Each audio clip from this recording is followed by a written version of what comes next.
Olá, sejam muito bem-vindos a mais um episódio do Jornada do Conhecimento. Eu sou Marcelo Fonseca, host do podcast.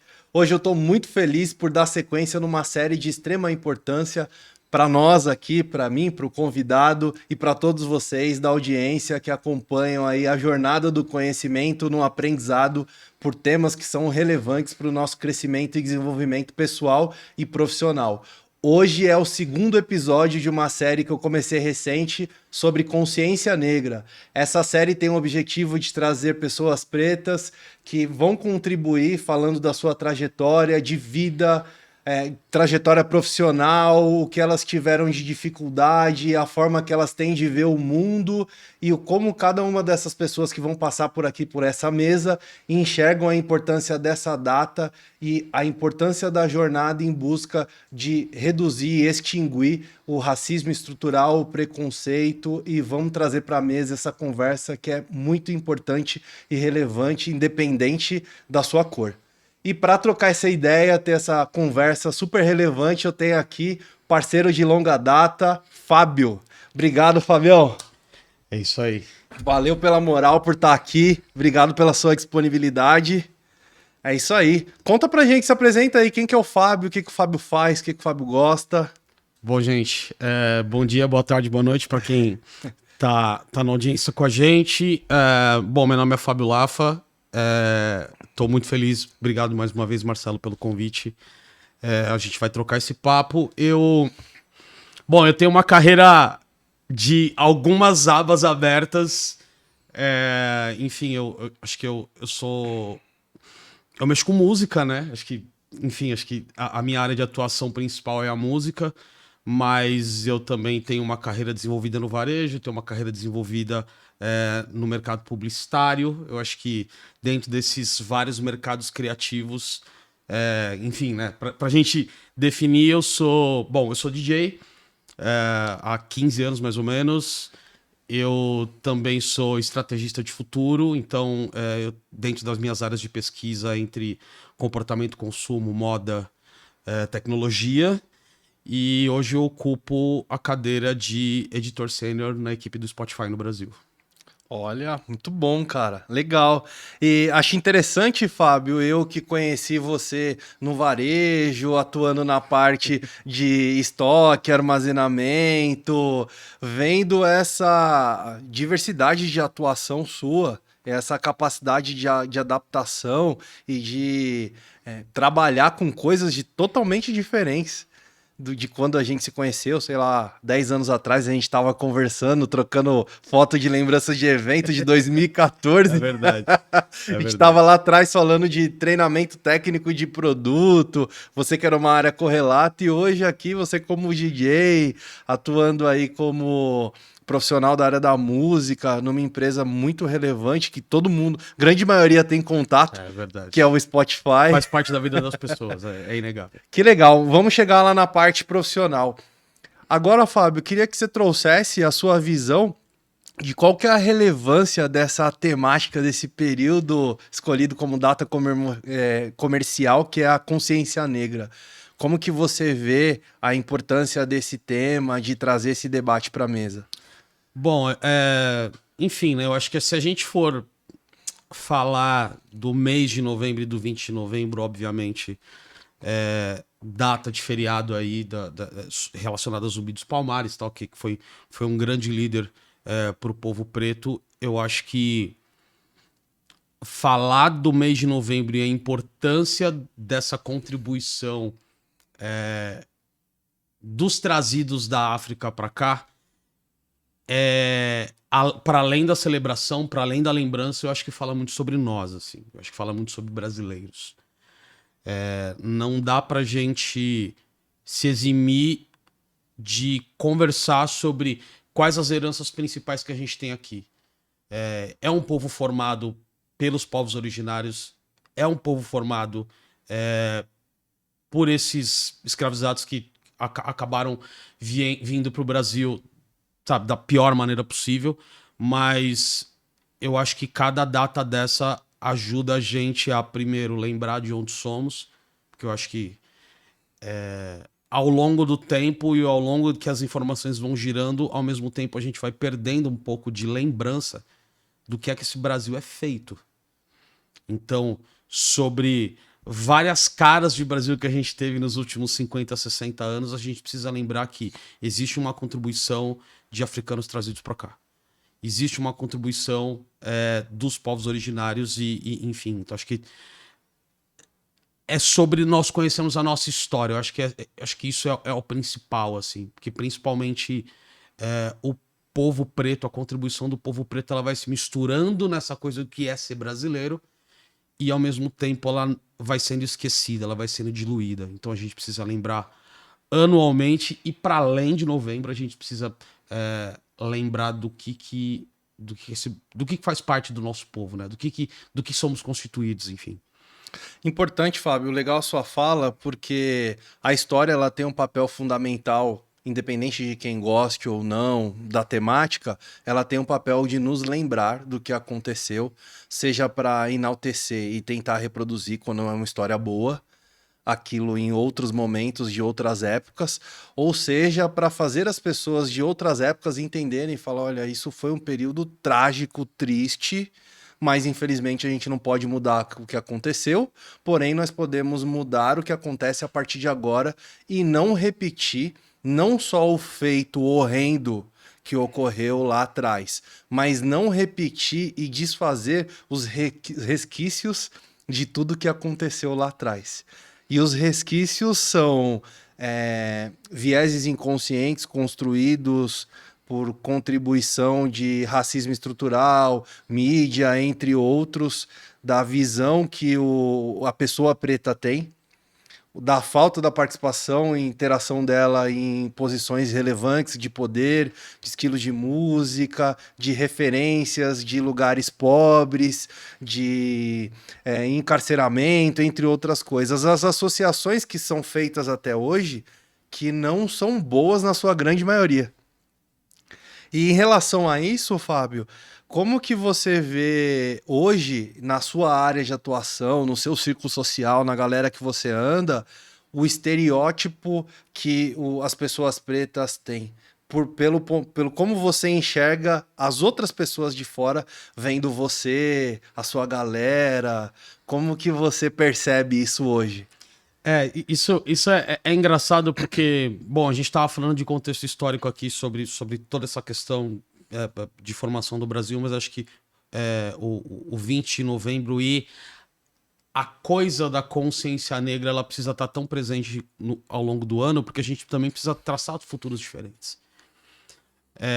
Num país num país absolutamente desigual, num país que teve um processo de escravização diferente dos outros, eu acho que alguns conceitos que estão muito presentes dentro da nossa realidade nos dias de hoje, eles precisam ser recombinados, considerados e às vezes até apagados. Por exemplo, a questão das oportunidades iguais para todo mundo. Eu acho que isso é um ponto. Acho que já é o primeiro grande pilar que deve se cair quando a gente pensa em estrutura de país, sabe? A gente está falando desde questões políticas, econômicas ao nosso dia a dia. As pessoas que estão ao nosso redor. As pessoas que sabe, que estão pegando um transporte coletivo contigo, ou são seus parceiros de trabalho, ou às vezes por alguma questão prestam alguns serviços a nós, assim. Nós, enquanto povo brasileiro, precisamos entender que a gente tá num país de gente muito esforçada, de muito apaixonada, mas ao mesmo tempo entender que a gente realmente sai de lugares diferentes, sabe?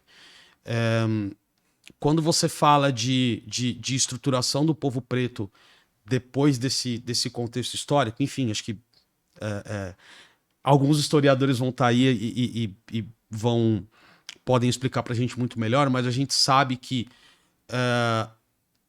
na maioria, nós, enquanto pessoas pretas, a gente tem um desdobramento e um esforço maior para tentar nivelar minimamente as nossas condições, os nossos acessos, as nossas oportunidades. Tem uma outra corrente dentro do país falando muito sobre colocando isso como uma falácia ou talvez como vitimismo, mas realmente tem algumas coisas que a gente precisa lembrar desde formação das famílias e como as famílias brasileiras estão conseguindo prosperar e conseguindo, como que eu posso dizer, fazer com que, sei lá, tipo, você tem seus filhos, seus sobrinhos, as próximas gerações, como é que eles estão se formando, qual é o leque de opções que eles têm para fazer hoje, para criar suas famílias e perpetuar suas famílias. A gente tem diferenças de acordo com situações sócio-históricas e o componente raça, ele às vezes é predominante nisso. E, inclusive, o espectro que as pessoas têm de conquistar coisas. A gente observa que realmente pretos e pobres no Brasil, numa era hiperconectada, numa era de informação na palma da mão e tudo mais, agora com inteligência artificial, a gente tem tecnologias vindas muito rapidamente, mas ao mesmo tempo algumas coisas continuam se perdurando. A nossa formação acadêmica enquanto povo preto, a nossa oportunidade de participar de processos seletivos e acessar essas grandes empresas, a nossa permanência nessas grandes empresas. Tipo, acho que a gente veio de um período onde tínhamos várias ações afirmativas, essa era da diversidade que veio de, sei lá, de 2014, 2015, e a gente vê se diluindo bastante, principalmente no ano passado e esse ano, a gente percebe que cada vez mais essas pessoas pretas e pardas que acessaram, saíram de cargos operacionais e começaram a acessar uma mesa mais, a parte mais estratégica das empresas, de repente em alguns mercados até acessando gerência, média gerência, por vezes diretoria, por vezes montando suas próprias empresas. Como é que esse povo está se mantendo dentro dessas cadeiras? Como que as pessoas estão se mantendo dentro dessas posições? Por mais que agora a gente vê essa diminuição dessas ações afirmativas, das vagas destinadas a minorizados, vamos dizer assim, minorizados economicamente, óbvio, a gente precisa ter ferramentas que, por exemplo, o nosso bate-papo que está acontecendo aqui, a gente precisa ter ferramentas para que essas pessoas consigam se manter nessas vagas.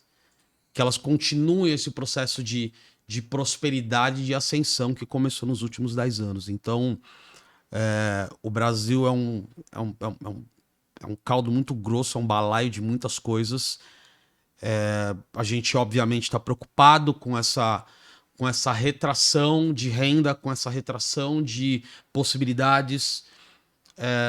E a gente, enfim, normalmente quando eu estou no meu círculo de amigos ou de repente em parceiros de negócio, a gente tem conversado muito sobre isso, assim, sobre como a gente, em grande escala ou em menor escala, tenta preparar os nossos e fazer uma rede, mesmo que uma mínima, se você conseguir falar com 2 pessoas e essas pessoas conseguirem falar com outras 2, correntes de pensamento e outras opções para que a gente consiga manter essa ascensão rumo a essa equidade, assim. Acho que não é nem sobre ocupar espaços, dominar tudo, mas a gente precisa de equidade. Eu acho que essa é a grande questão, assim. Não tem como você colocar um conceito onde estamos num país de oportunidades iguais. E não é, Fábio, concordo, não é sobre criar uma nova Wakanda.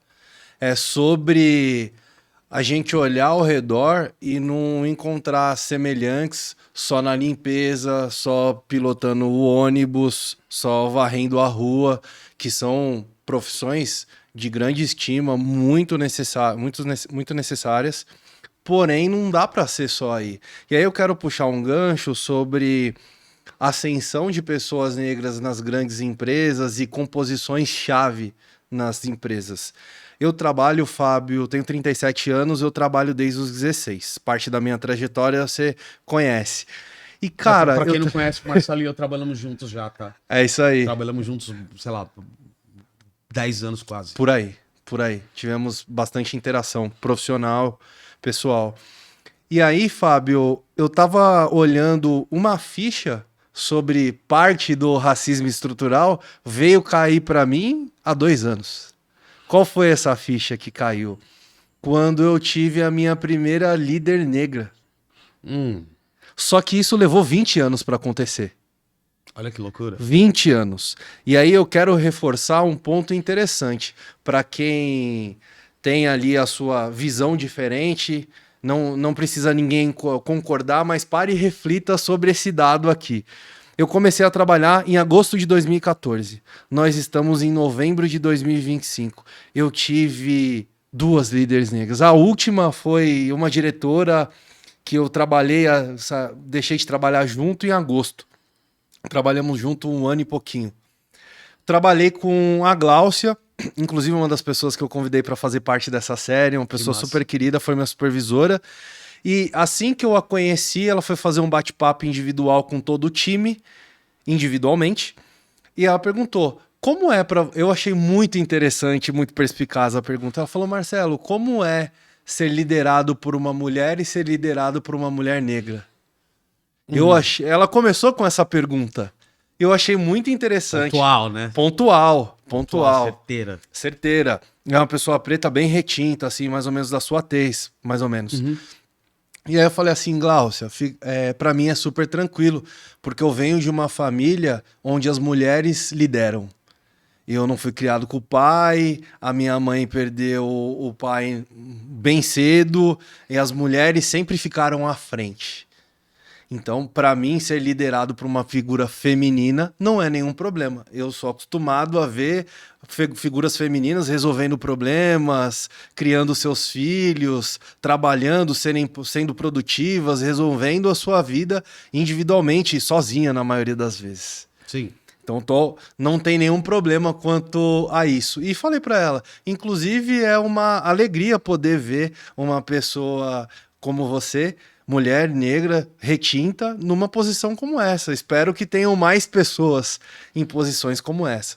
Depois de um tempo, acabei saindo dessa empresa, fui para a empresa onde eu trabalho hoje e tive um choque positivo, em parte do processo seletivo, quando eu fiz a entrevista com a diretora e apareceu uma mulher aparentemente jovem, cerca de uns 40 anos, negra também. Falei, nossa, diretora. E olha só, a gente tá tão condicionado a não ver semelhantes nossos nessas posições que a gente se espanta.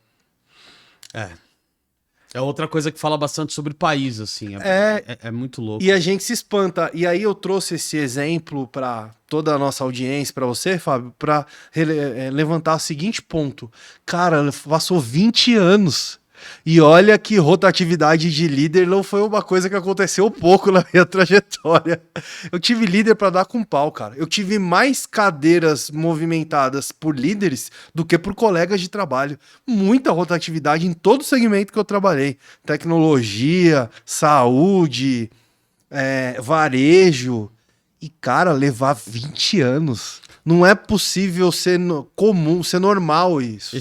Esse lance que você tá falando é muito legal e eu acho que até me cai um ponto aqui sobre essa vida corporativa. Eu tenho, enfim, tenho uma carreira maior na música, mas também trabalhei muito na publicidade e na comunicação e também trabalhei no varejo, onde nós dois trabalhamos juntos.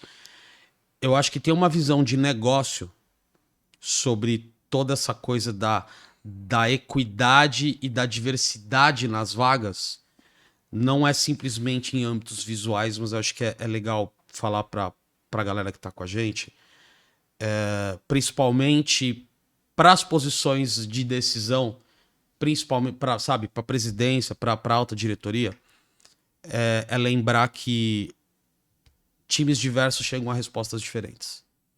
E a gente não está falando isso simplesmente sobre ter equipes visualmente diversas e... A gente tá falando de estilo. E bom para sair na foto. Independente do mercado que a gente atua, a gente está falando de pessoas. A gente está, sei lá, ofertando produtos e serviços e são pessoas que estão na ponta. Quando você fala de um país multicultural como o nosso, que normalmente, sei lá, desde os produtos sei lá, para classe C ou para as classes mais altas, não existe esse uníssono quando você está falando de ofertar esses produtos e serviços. Então, se você tem as pessoas que saem dos mesmos colégios, que têm a mesma vivência, que conversam sobre os mesmos pontos, dentro das suas equipes, você tem muitos pontos cegos na hora de chegar tipo, a resposta do teu negócio. Quando você vai pensar em bater o número, quando você vai bater tua meta de trimestre ou os números no ano. Então, o objetivo principal da diversidade, ele é chegar em respostas diferentes e mais abrangentes. Quando a gente está falando que a maioria das empresas, né, que vem, que estão dentro do mercado de trabalho, elas trabalham diretamente com o consumidor final, vamos dizer assim, se todo mundo concorda dentro de uma sala de reunião na hora que você vai tomar uma decisão, você tomou uma decisão pobre. Você deu um tiro curto. Então, acho que o principal ganho da diversidade, ele mora aí. A gente explicou por alguns outros aspectos, né? Sobre a necessidade de termos pessoas, sobre a equidade que a gente precisa no Brasil. Mas a gente sabe que algumas correntes e alguns detentores do dinheiro, assim, né? Tipo, acho que os grandes presidentes de empresa... eles só vão entender quando a gente falar de números, quando a gente falar de grana. Então, eu acho que times diversos, eles vão levar você a resultados diferentes do que você já estava acostumado anteriormente. Quando isso não era normal, sabe? Você ter... Acho que todo mundo acaba tendo algum contato com pessoas pretas, seja sendo um fornecedor teu ou um cliente, ou de repente algumas pessoas nas suas equipes, você precisa trazer essas pessoas para dentro da conversa. Realmente, porque, cara, eu acho que tem um universo aí de coisas que o mercado corporativo e a qualidade das decisões ainda não está olhando para a diversidade, para a questão da diversidade 10 anos depois. A gente que está, enfim, passando por grandes negócios, por grandes empresas, eu acho que ainda as decisões que descem para a ponta, eu percebo uma miopia ainda. Não é conectado. Não é conectado. Obviamente, a gente tem vários exemplos de empresas que estão olhando um pouco mais para essa questão de pluralidade de vozes. Muito feliz e muito honrado de dizer que a empresa que hoje eu atuo, o Spotify Brasil, ele olha para isso. Você vê alguns bons exemplos também olhando para isso. A Natura tem uma história absurda, enfim, Google e tudo mais, mas até em detrimento essa retração que a gente teve de questões diversas, de trazer opiniões diversas para dentro das respostas, para dentro dos negócios, eu acho que vale a gente lembrar, sabe? Porque quem não enxerga o valor de capital social em cima disso, tende a enxergar em cima do capital financeiro, sabe? Então, eu acho que acho que é importante, é um ponto que eu acabei lembrando agora. Legal. E sobre ações afirmativas, Fábio, é um ponto importante o assunto de cotas, ações afirmativas, eles são polêmicos no sentido que não existe um consenso entre boa parte das pessoas e existe um vínculo muito grande com a tal da meritocracia, acreditando que todo mundo saiu do mesmo lugar, das mesmas condições, todo mundo mora num país seguro, que a segurança funciona, que a mobilidade funciona, que o salário é adequado para as pessoas viverem com dignidade. E aí misturam tudo isso e colocam exceções como regras. Então você tem um caso de uma pessoa que saiu de uma comunidade lá da favela e passou numa escola, numa faculdade federal, aquela pessoa vira a referência da comunidade inteira. É o clássico, né? Claro, esse é o maior clássico de Clássico, todos. clássico. Só que essa pessoa acordava às 3:30 da manhã, estudava 1 hora para passar pelos becos, para chegar no ônibus, para depois pegar o trem, para trabalhar e ganhava um salário mínimo e deu certo, como se fosse um corredor que todos tivessem que passar e conseguissem. É desconsiderado a individualidade das outras famílias, que tem ali, tem uma que tem, não é tão comum, mas a que tem um pai presente, tem a que tem um tio, um irmão mais velho, atuante, tem uma pessoa que, um integrante da família tem algum tipo de autismo, uma deficiência física, e parece que todo mundo tem que entrar no mesmo bolo por causa daqueles 3 ou 2 que entraram na faculdade federal. É difícil, né, Marcela? Porque é um país muito grande. É um país muito grande para você ter exceções.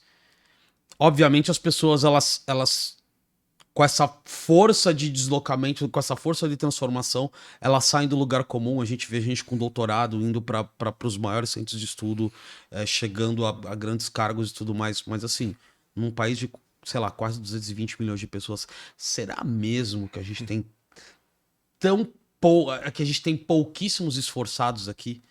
Será que, tipo, aquela pessoa que, sei lá, que cresceu nos interiores do Brasil e chegou às melhores posições, será que não tinha mais ninguém em volta dela a fim de fazer esse corre?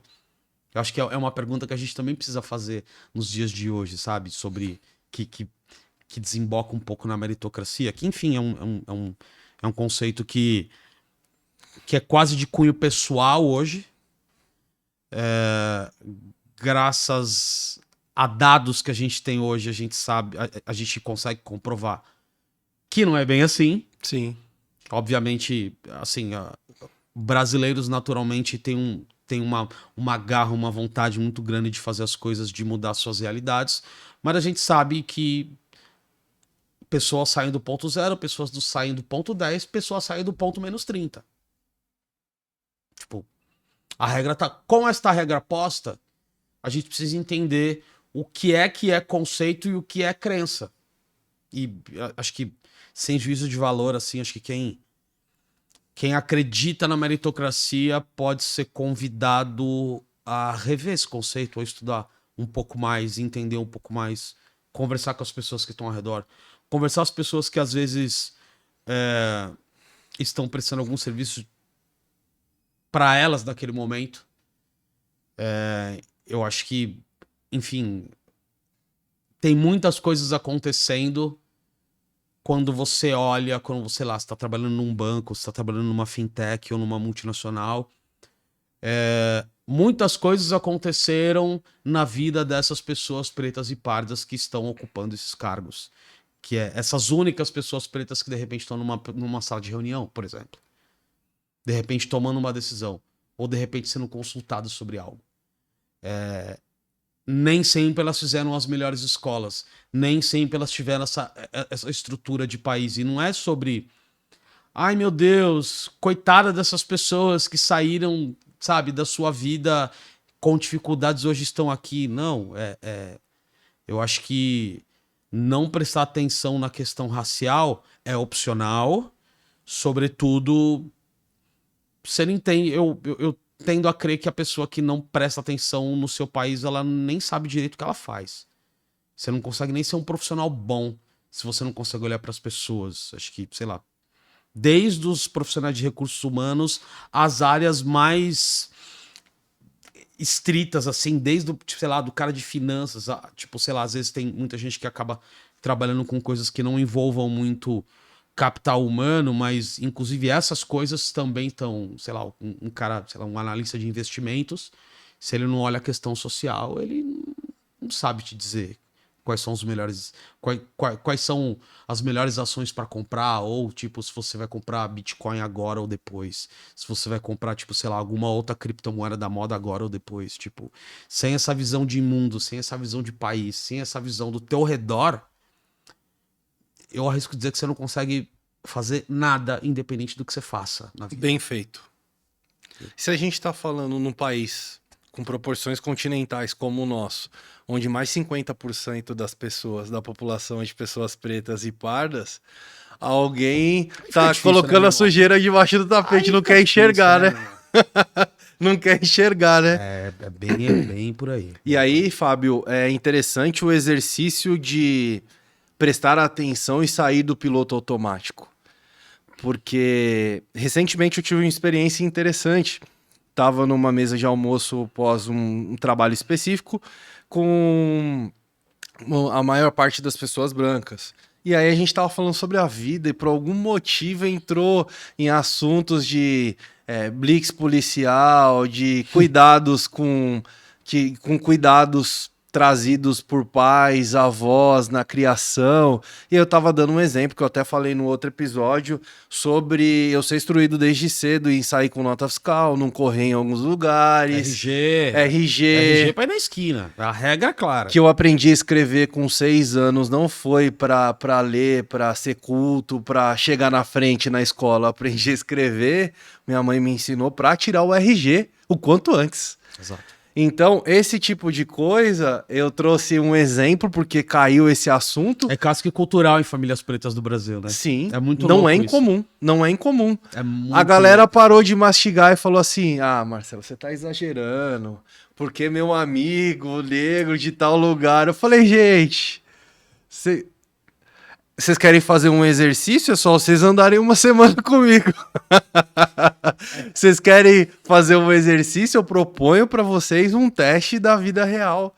Não é desse jeito. E o fato de você não conhecer algo dentro de um mundo tão grande, com tantas pessoas, numa diversidade enorme que nós temos, não significa que aquilo não existe. Exato. Você simplesmente não teve a oportunidade de conhecer ou não se propôs a conhecer. Porque existe muita coisa. E até um exemplo que eu também já trouxe, de pegar uma nota fiscal um dia no trabalho e 2 colegas ficarem me acelerando para ir embora logo. Eu falei, não, preciso pegar uma nota fiscal para sair daqui. E aí, no caminho, eles perguntaram, por que você esperou a nota fiscal numa doceria para ir até na calçada do trabalho? Eu falei, ué, se acontecer algum tipo de problema aqui, para eu ter como provar que eu comprei o bendito do doce. Exato. E aí eu expliquei por trás a história, as pessoas ficaram assim abismadas, porque não eram pessoas pretas, pardas, ficaram assim abismadas, falou assim, eu sinto muito, obrigado por compartilhar. E aí esses 2 exemplos, eu tive algumas pessoas que se sensibilizaram e falaram, caramba, eu convivo com pessoas pretas e pardas há tanto tempo, eu jamais imaginei que isso pudesse acontecer. Nunca calhou que surgisse esse assunto. E um outro grupo que eu trouxe de exemplo primeiro para você, achou absurdo. Eu arrisco a dizer que acharam que eu tava inventando ou até possivelmente me vitimizando. Falei, cara, é uma história. A minha namorada você conhece, com mais de 30 anos de idade, um mês junto comigo, teve a experiência da sua primeira Blitz. Não à toa isso, né? Não à toa. Falei pra ela, você acha que isso é coincidência? Então, isso não está vinculado a uma instituição específica, ao grupo de segurança pública, ao grupo dos líderes da empresa. É um projeto chamado racismo estrutural, que é o racismo que se dá à pessoa que comete, a que sofre, que nenhuma das duas percebem. Como o Silvio de Almeida disse uma vez, o Brasil é tão triste nessa prática que na fala dele, eu arrisco a dizer que é o lugar onde mais deu certo o racismo estrutural, que é onde quem pratica não percebe e quem sofre também não percebe. Exato. E isso é muito importante se dizer, assim. Como a gente teve um processo diferente aqui no Brasil, né? Eu acho que também a gente, quando você falou de Wakanda uns minutos atrás, e a gente até então, assim, eu acho que hoje a comunidade preta no Brasil, percebo que começa a se sentir mais à vontade com a sua identidade afro-brasileira e buscando menos exemplos em outras comunidades negras que deram certo, sabe? Eu acho que a gente tem, sei lá, o sonho de viver igual os pretos nos Estados Unidos, ou mesmo, tipo, a questão, tipo, que todo mundo assistiu Pantera Negra e assistia aquela Wakanda. eu acho que tudo é muito inspirador, mas ao mesmo tempo eu acho que a gente ser impactado por essas outras realidades, acho que está ajudando a gente estruturar um pouco melhor a nossa identidade enquanto pretos nascidos no Brasil, enquanto afro-brasileiros. Porque tantos problemas, tanto nos Estados Unidos como em Wakanda no cinema, tipo, são outras problemáticas que a gente tem. A gente tem um outro corre para fazer. De grana, de acesso, de trânsito, sabe? Tipo, acho que enquanto a gente tá andando, somente nós aqui em São Paulo, ou quem tá nas grandes capitais, você tem um trânsito diferente. Então, pô, desde o que você vai pegar uma bala, você vai pegar a nota fiscal numa bala que você vai pegar, que você vai comprar, ou de repente, sei lá, você tá num aeroporto, as pessoas estão te olhando. Eu acho que, ao mesmo tempo que a gente tá mais confortável com a nossa identidade, a gente não vai se apequenar e se acovardar com isso, por mais que o nosso entorno queira que a gente se acovarde, se apequene em cima desses acessos, desses trânsitos, desse consumir, desse existir, eu acho que é importante a gente conversar mais sobre isso e entender, tipo, o que é que tá ao nosso redor. Tipo, eu acho que é um momento bem especial, inclusive, que a gente tá vivendo agora, sabe? E sobre conversa, Fábio, me remete aí à questão que você falou da importância da diversidade. Cada profissional, cada empresário vai olhar ou para o capital financeiro ou para os benefícios correlatos de ter um grupo diverso. Mas para isso funcionar, é importante que as pessoas estejam dispostas a ouvir o diferente. Esse é um desafio mais acentuado hoje. Sim. Porque a gente ouve falar de percepções diferentes sobre a democracia e, infelizmente, algumas pautas importantes para a gente, Fábio, estão sendo associados a grupos e lados políticos. E isso parece que isso é estratégico para dividir ainda mais e deixar mais longe essa pauta que estava se aproximando a uma determinada velocidade. E quando você começa a colocar esses elementos, você coloca as pessoas num desafio de escolher lados e, dependendo do quão disposta aquela pessoa tá para o diálogo, aberta a ouvir, a ser questionado, a ouvir algo diferente, parece que a gente dá 10 passos para trás quando começam a misturar essas coisas. Existem alguns grupos, alguns lados políticos que são mais tendenciosos a tratar algumas pautas, isso é fato. Sim. Porém, o fato de eu ter algum tipo de estima com essa pauta não faz eu ser de forma única aquele lado político que é promissor ou que fomenta aquela pauta. E eu vejo que no momento isso parece que atrasando a evolução da pauta. Porque pessoas negras como nós, pretos e pardos, elas têm uma maior probabilidade de entender algumas mazelas, nem todos, mas boa parte. Sim. E o nosso objetivo é trazer essa pauta para a mesa, evoluir no letramento das pessoas, lembrar a história, influenciar o estudo sobre isso, o debate, a contraposição, a troca de ideias. Só que para isso funcionar, a gente precisa transbordar o grupo de pessoas negras e pardas e ir para o grupo de pessoas brancas. Só que para chegar no grupo de pequenas pessoas brancas, parece que entrou mais um obstáculo. Mais alguns obstáculos. Concorda? Exatamente, porque realmente, né, quando a gente vai falar de raça no Brasil, eu acho que tá ligado. Rapidamente existe uma associação ao aspecto político. E eu acho que a gente ampliar as vozes e deixar todas as conversas mais plurais são importantes, inclusive no espectro político. Eu, sei lá, dentro do meu círculo de pessoas que eu conheço, eu gosto muito de conversar com meus amigos pretos que estão mais à esquerda, mais à direita. A gente também vê essa discussão também esbarrar em questões religiosas. E eu, sei lá, eu tenho a sorte de ter um grupo de amigos assim no meu convívio, quase que 50-50 dos dois lados, e eu eu gosto muito de observar e de ponderar qual é a visão sobre a perspectiva de raça nessas grandes torcidas que a gente tem no Brasil, sabe? Acho que política e religião é uma coisa que puxa muito a víscera da gente, né? Tipo, é uma coisa que a gente é muito apaixonado, muito aficionado e tal. Enfim, eu como uma pessoa mais alinhada ao espectro da esquerda e tal, mas eu gosto de conversar muito com os amigos de direita também sobre essa questão de raça.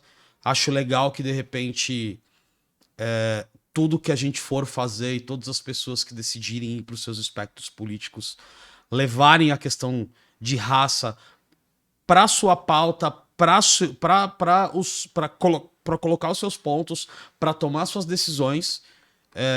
Eu acho que existe um teto baixo para pessoas pretas que vão seguir em caminhos políticos tanto à esquerda quanto à direita. Eu acho que existem frentes para falar de diversidade, inclusive sobre religiões que estão dentro de um espectro mais conservador. Eu acho que tem sei lá, vou usar o exemplo dos evangélicos, que existe uma discussão sobre os pretos evangélicos no Brasil, que inclusive são tipo a base da religião evangélica no Brasil. Então a gente precisa ampliar essas discussões e raça tem que ser um balizador, tem que ser uma ferramenta que você vai carregar para tudo que você faz. E não é sobre nós? É sobre nós, mas também é sobre o país. É também sobre as decisões, é também olhar para o todo, entendeu? Eu acho que a gente não tá no momento, sei lá, nesse ano de 2025, nos dias que a gente vive. Eu tendo a não estar tão levado pelas minhas paixões ultimamente. Eu tenho, sei lá, tentado enxergar as coisas de um lado um pouco mais cético, principalmente nas decisões, principalmente os caminhos possíveis do país, mas ao mesmo tempo usando dessa estratégia, porque eu acho que tudo se perdeu numa paixão desenfreada também, e eu acho que a gente tá no momento de colocar a bolinha no chão, sabe? Seja nos negócios, seja em comportamento e consumo, seja nas nossas vidas pessoais. Tá todo mundo... Acho que a grande parte do país já foi minimamente... teve um mínimo contato com essa questão de raça no país, mas para a gente evoluir as discussões, eu acho que a gente precisa ser um pouco mais cético, um pouco mais assertivo. Vamos descer isso para as decisões. Cada pessoa preta que tá no seu time, tipo, ela não tá ali para fazer um número, ela tá trazendo uma coisa muito importante. Em alguns cargos, essas pessoas pretas, elas conseguem inclusive chegar em respostas mais interessantes que o resto do time, porque elas têm uma experiência de vida que, de repente, pessoas que tiveram de tudo, falta um 0,5% que faz a diferença.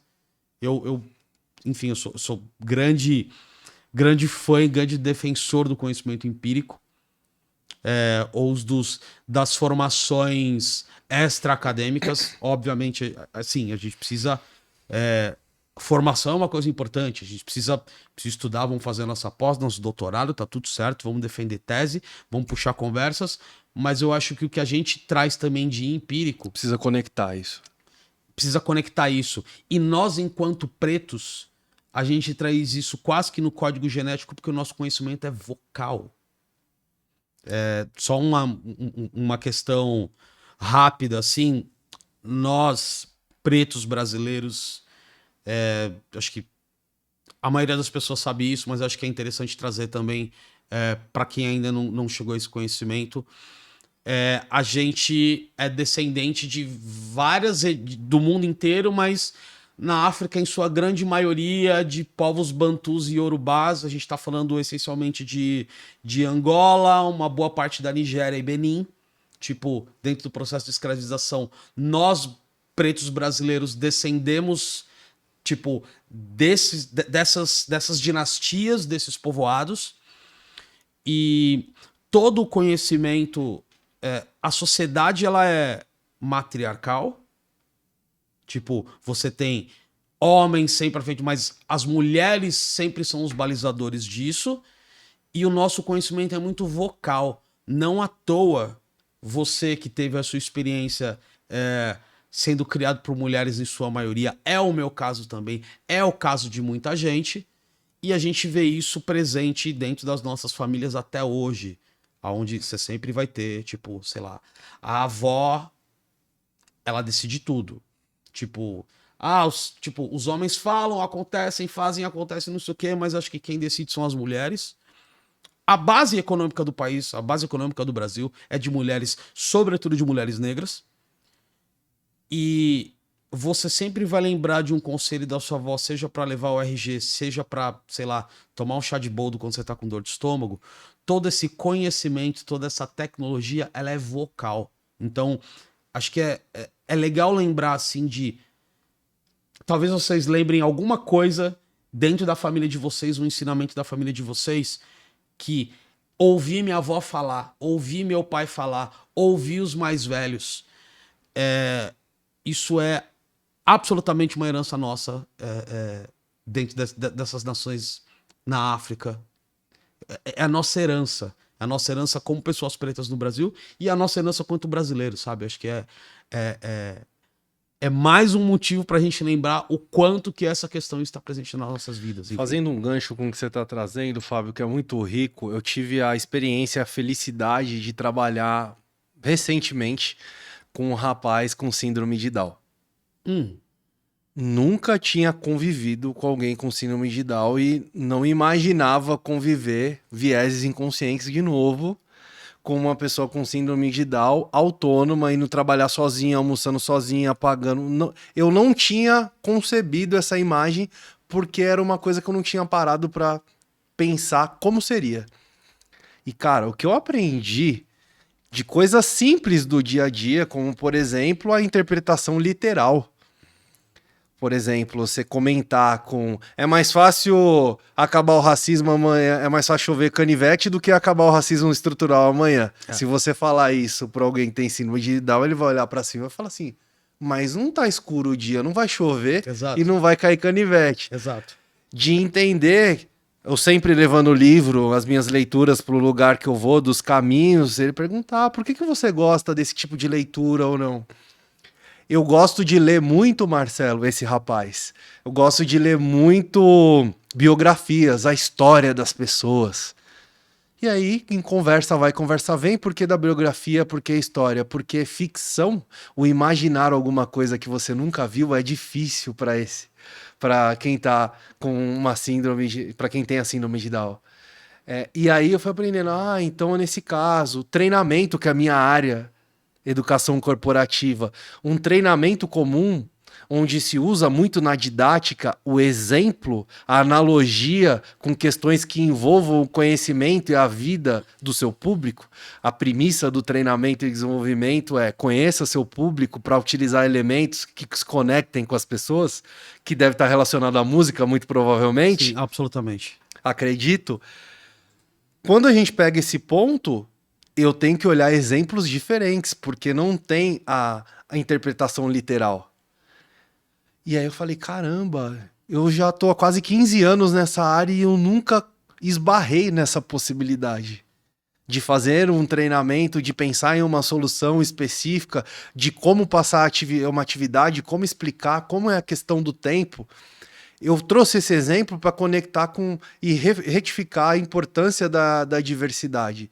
O aprendizado com essa pessoa fantástica que é o Dudu, eu jamais teria com outra pessoa de um perfil diferente. Exato. Jamais teria. Diversidade. É isso. E aí, Fábio, essa conversa super legal, já a gente caminhando pro final, passou super rápido essa hora. Muito tem assunto rápido, aí. Muito rápido. Tem assunto para trocar ideia aí, 2, 3 horas, tranquilamente, sem fazer muito esforço. Gostaria que você compartilhasse a sua visão do que a gente pode fazer para trazer mais aliados para essa batalha de romper esse problema não é nem da desigualdade, não ver as pessoas pretas em lugares estratégicos de decisão, e isso impacta, inclusive o financeiro. Não é só todo o desdobramento social que vai carregado as famílias que mudam histórias com isso, a ascensão, enfim. Se a pessoa não quiser olhar esse lado que talvez ela nem conheça, se ela só quiser olhar para o lado financeiro, ela vai ter ganho. Como a gente consegue mais aliados nessa batalha?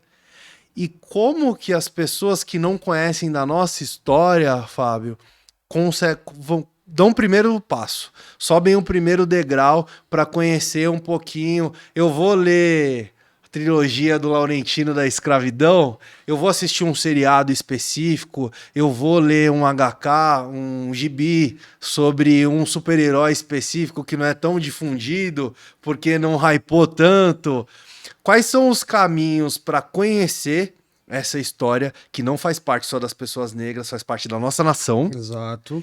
E como que a gente consegue trazer mais aliados para essa batalha? Olha, Marcelo, muito boa pergunta. Eu acho que assim, a gente tem uma referência bibliográfica grande agora, sei lá, seja você querer ler Florestan Fernandes ou ler Darcy Ribeiro, ou você, sei lá, ir para pro campo mais da psicologia ou da filosofia.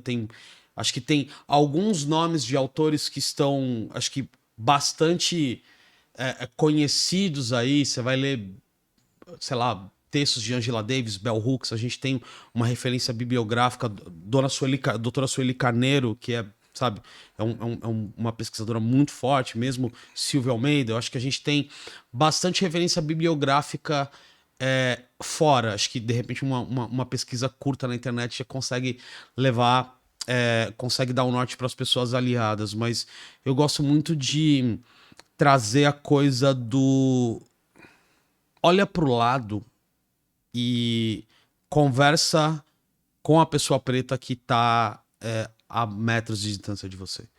Tenta minimamente prestar um pouco mais de atenção sobre a realidade, sobre o que essas pessoas trazem. Seja o teu assistente na tua empresa, seja a pessoa que tá ali trabalhando tipo, na operação da tua empresa, ou seja a pessoa que de repente te presta algum tipo de serviço. O primeiro é o interesse. Eu acho que para quem não tem o interesse, e a gente tá falando de muita gente, infelizmente, em algum momento eu gosto muito de crer que essas pessoas elas vão ser convidadas a questionar os seus posicionamentos ou entender se racismo existe ou não no país, sabe? Eu acho que, primeiro, o racismo não é um problema nosso, é um problema das pessoas brancas, sabe? Não é uma questão que necessariamente nós tenhamos que resolver. Eu acho que não foi criado por nós, vai ser resolvido por nós. A gente não vai conseguir resolver de maneira mais impactante. É um problema das pessoas brancas. É um problema de quem é beneficiário desse racismo estrutural. A gente já falou sobre questões de valor de capital sociocultural ou de valor financeiro dentro do campo do trabalho e dentro do campo das relações. Assim, é só olhar para o mundo. Acho que a gente está ao mesmo tempo andando por um caminho inevitável. Eu acho que vale lembrar também as ferramentas que a gente precisa criar para as pessoas pretas enquanto estão existindo, consumindo, trabalhando. Que normalmente, sei lá, por vezes a gente está sozinho nos nossos lugares, nos nossos acessos. Eu acho que a gente precisa se blindar nos autoconhecendo. Né? Já tipo, a gente está falando de jornada do conhecimento. Eu gosto muito de falar hoje do autoconhecimento. Porque a gente está acessando lugares que normalmente não estão muito... por vezes não estão muito afim de que a gente fique. E às vezes isso nos machuca. E eu acho que a gente tá passando por uma questão de saúde mental muito complicada, assim, tipo... A galera tá burnoutando absurdamente, principalmente por conta desse racismo estrutural. Então, eu gosto de olhar para esse lado do autoconhecimento, seja você procurar um profissional de saúde mental ou procurar rotinas salutares de saúde mental. A gente tem muitas coisas, preço de cobrança, a gente tem cobrança de entrega, a gente tem muitas coisas em volta da gente enquanto a gente está fazendo as nossas coisas, seja ligado à vida profissional ou ao campo pessoal, enfim, construção de patrimônio, muita coisa. Eu acho que a gente precisa se conhecer ou procurando um profissional de saúde mental, ligando, obviamente, a religião, seja lá qual for, ter esse aconselhamento espiritual que não está muito relacionado à religião, vamos falar de espiritualidade mesmo, seja você tendo um aconselhamento com, sei lá, com o padre da sua igreja ou seu pastor, ou com o teu sacerdote, para de repente, se você é uma pessoa de axé, eu acho que a gente precisa se blindar, já que demos esses alguns passos, para a gente não retrair, porque acho que a retração enquanto a gente está chegando a esses objetivos de um Brasil um pouco mais diverso e equilibrado, a gente precisa estar bem. A gente precisa estar bem para entregar, a gente precisa estar bem para estar em volta das nossas pessoas queridas. Então, como a gente andou apanhando muito nos últimos tempos, eu acho que é legal ter esse recado com... Tem que se cuidar para não se perder no corre, né? Exato, com todas as pessoas pretas, enfim, quem tá com a gente e de repente vai conversar com um primo, com um amigo. A gente precisa se blindar um pouco sobre isso e continuar essa nossa jornada, porque eu acho que a gente tá longe, infelizmente, a gente tá longe de diluir um pouco essa questão. Então, a gente precisa de ferramentas para dar passos cada vez mais firmes. E ter consistência nesse passo para não voltar. Exatamente, exatamente. Então, eu acho que para as pessoas aliadas, a gente tem referências bibliográficas, a gente tem bastante conteúdo na internet, a gente tem, sabe, jornada do conhecimento, esse papo mesmo pode ser uma ferramenta para essas pessoas saberem mais. Para quem não quiser saber mais, eu acho que a gente tem, a gente tem alguns ganhos, seja lá qual for, mas não vamos se enganar que a gente ainda, acho que o jogo não tá ganho, sabe? Eu acho que a gente tem muita lenha para queimar. Eu acho que não é um momento de desistência, é um momento da gente aumentar a nossa coragem. Muito bom, Fábio. Obrigado, foi muito bacana o nosso papo. Não tenho dúvidas de que vai agregar bastante e vai contribuir em girar um pedacinho da chavinha na cabeça de algumas pessoas. Tomara. Trazer uma curiosidade, complementar um conhecimento, porque é isso. O grupo de pessoas pardas e pretas, ele não é único, ele tem a grande diversidade dentro do grupo, inclusive de visão de mundo e de percepção das coisas ao redor. As interseccionalidades, obviamente. Exato. A gente tem um universo, enfim, mulheres negras acho que estão muito mais à frente do que nós em relação a isso, mas a gente está a baby steps aí sobre toda essa discussão em volta de pluralidade dentro dos homens pretos, assim, acho que homens pretos estão começando a ser minimamente mais vocais sobre seus conteúdos, sobre as suas coisas, e eu acho muito massa a gente promover esses papos, sabe? Legal, a gente precisa estar forte para andar todo mundo junto em bloco, cara. Eu acho que a grande real é essa. E não sucumbir a esses estímulos e armadilhas que a gente tem de paixões. De paixões que vão muitas vezes cegar ou colocar um cabresco e desviar a gente das lutas que de fato são importantes. Eu entendo as paixões das pessoas, eu entendo, esse consumo. São válidas. São válidas, eu acho que a gente... Mas é o cuidado, né? Acender o consumo, a gente tá fazendo coisas pela primeira vez, a gente tá acessando dinheiros pela primeira vez, muitas das vezes, mas eu acho que a gente tá num momento de ser um pouco mais cético e estratégico em relação a isso. Isso aí, Fábio. Quem quiser conhecer um pouco mais do seu trabalho, o seu lifestyle, como que a gente te acha? Me acha no Instagram. Eu tô sempre ali normalmente falando sobre música, mas meu Instagram, Fábio AKA Lafa, L-A-F-A. Vou deixar na descrição. Deixa ali na descrição.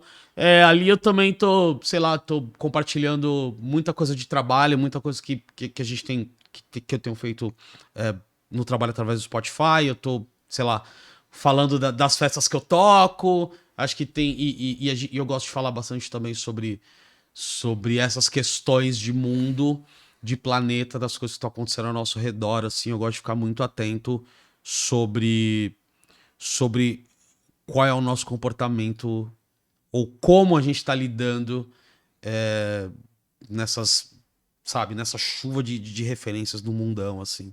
Enfim, sem muita coisa de influencer, mas, tipo, a gente tá ali, tipo, também trocando um papo. Quem quiser dar um salve lá, é ótimo. É isso. Legal, Fábio. Obrigado mais uma vez, viu? Pô, obrigado Para pelo você convite. que chegou até aqui, não deixa de curtir o episódio, comenta o que você achou dessa conversa, coloca uma pergunta ou uma dúvida para eu ou o Fábio, nós dois respondermos. Não deixa de curtir, comentar, se inscreve no canal e ativa o sininho para você receber os novos episódios e principalmente dessa série, que é a série Consciência Negra, que vão vir pessoas aqui tão boas. Ó, continua subindo a régua aqui, Caio, Fábio, vão vir pessoas de diferentes áreas de atuações profissionais, de vivências pessoais, vai ser bem legal. Vem com a gente aí para conhecer, ampliar a sua visão de mundo e deixar longe cada vez mais preconceito, racismo estrutural e a gente poder aprender e conviver em harmonia com os diferentes estilos e pessoas que nós temos ao redor. Obrigado, um abraço, até o próximo episódio.